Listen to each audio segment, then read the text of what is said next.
Welcome to my YouTube automotive channel. In today's video I have a 2009 Ford Escape and I will show you how to remove and replace the blower motor resistor. This video will apply to Ford Escapes made from 2008 all the way up to 2012. Okay, so first I will show you the most common symptom of a failed blower motor resistor. Now the blower motor, the blower will only be working at a specific fan speed. So in my case it only works at speed number 4. If I turn it to 3, 2 or 1, it's not gonna work. And most likely if you have these kind of symptoms, you have to replace your blower motor resistor. In some cases this could be an issue with the wiring or the connector at the blower motor, but in 99% of cases it's just a failed blower motor resistor, which is quite easy to replace and the part is not too expensive.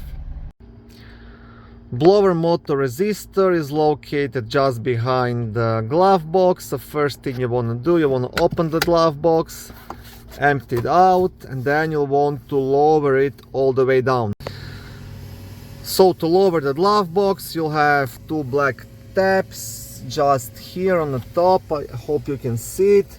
And all you have to do, you have to push this glove box side, slips inside to pull these pins down.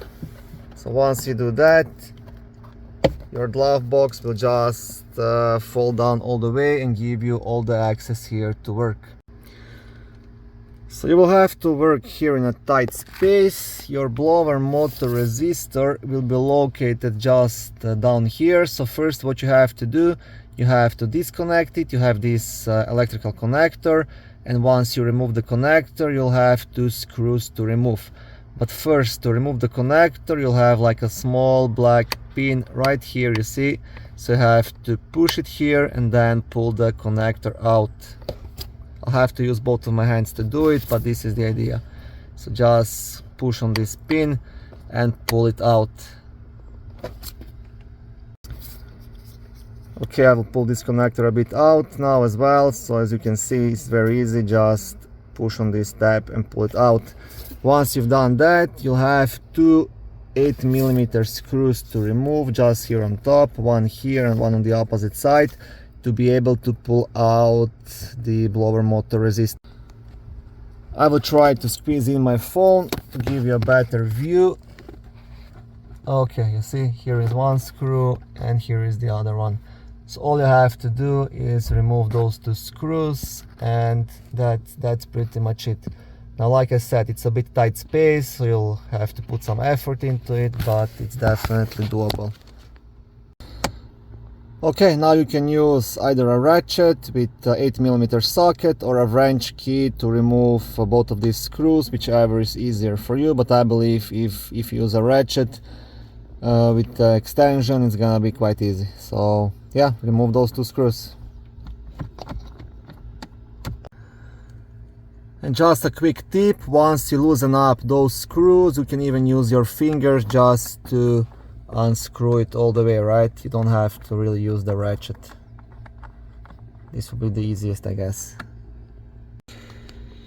Okay, and once you have both screws out, then you can just remove that blower motor resistor. And this is how it looks. Okay, down here you'll have a part number 180-42501. I would advise you to go with aftermarket part because you can get them like as cheap as 25-30 bucks, at least at my part suppliers. If you go with the OEM, you'll have to pay a bit more, but again, it won't be too expensive. So this is definitely one of the jobs you can do by yourself and save yourself at least 100 bucks on mechanical shop's labor. Okay, thank you for watching this short video. I hope it was helpful and educational. If it was, please like it and consider subscribing to my YouTube automotive channel. On my channel there is lots of how-to videos, do-it-yourself videos, car reviews, product reviews and other similar automotive topics.